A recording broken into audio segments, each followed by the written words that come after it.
Donald Trump hosted his Turkish counterpart in Washington Wednesday. The US president welcomed Recep Tayyip Erdogan to the White House, despite bipartisan concerns about Turkey's military incursion into northern Syria and its purchase of a Russian missile system.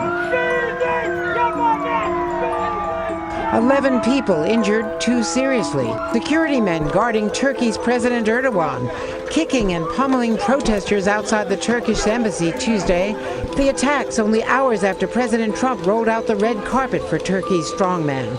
It's a great honor to be with President Erdogan. The president and I we've been very good friends. We've been friends for a long time, almost from day one. We begin tonight with the military operation underway right now, just days after President Trump announced a withdrawal of U.S. troops from a key part of Syria after a phone call with Turkey's president. Turkey is now striking the very U.S. allies, the Kurds, who helped the U.S. fight ISIS. Turkey will take what is its right in the Mediterranean, in the Aegean, and in the Black Sea.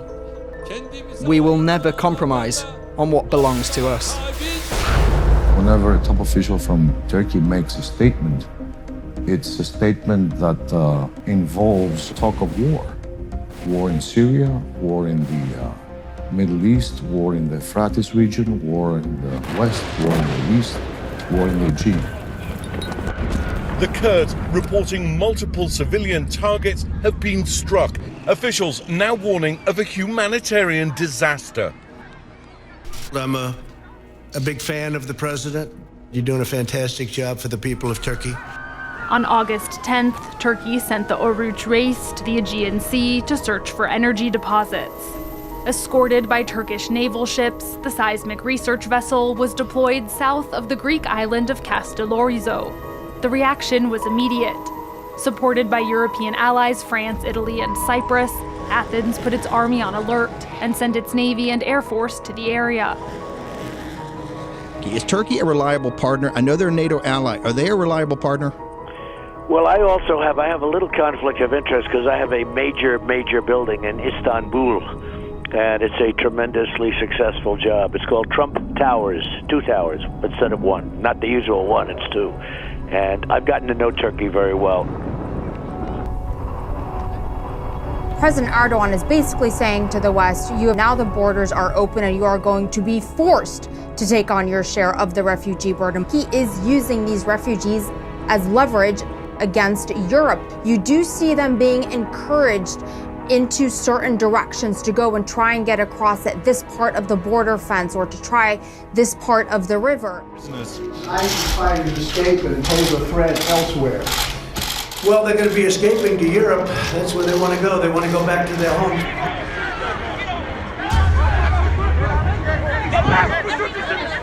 Well, David, those Kurdish fighters feel they have no choice but to leave those prisons and fight for their own families as Turkey invades. But David, you and I both know how dangerous those prisons are. 11,000 ISIS prisoners who could simply blend in with the population. Well, they're going to be escaping to Europe. That's where they want to go. They want to go back to their homes. Congresswoman Liz Cheney saying impossible to understand why Donald Trump is leaving America's allies to be slaughtered and enabling the return of ISIS. I have a little conflict of interest because I have a major building in Istanbul, and it's a tremendously successful job. It's called Trump Towers, 2 towers instead of 1. Not the usual 1, it's 2. And I've gotten to know Turkey very well. He's being asked about what U.S. policy should be toward our NATO ally, Turkey. His answer is, I have a little conflict of interest, admitting that his dealings with Turkey, if he were president, were going to be really awkward because he has a self-proclaimed huge conflict of interest there. According to sources familiar with hundreds of highly classified phone calls with foreign leaders, President Trump was so repeatedly unprepared, outplayed by adversaries, and hostile toward traditional allies that several senior U.S. officials concluded the president himself posed a danger to national security.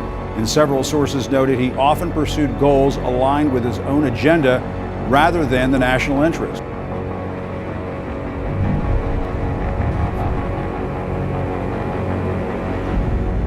So I'm very concerned about it. I'm very concerned about it. But they got to understand that we're not going to continue to play with them the way we have. So I am very concerned. I am very concerned. I'm very concerned about our airfields and access to them as well. And I think it takes an awful lot of work for us to be able to get together with our allies in the region and deal with how we isolate his actions in the region, particularly in the Eastern Mediterranean relating to oil and a whole range of other things which take too long to go into. But the answer is, yes, I'm worried.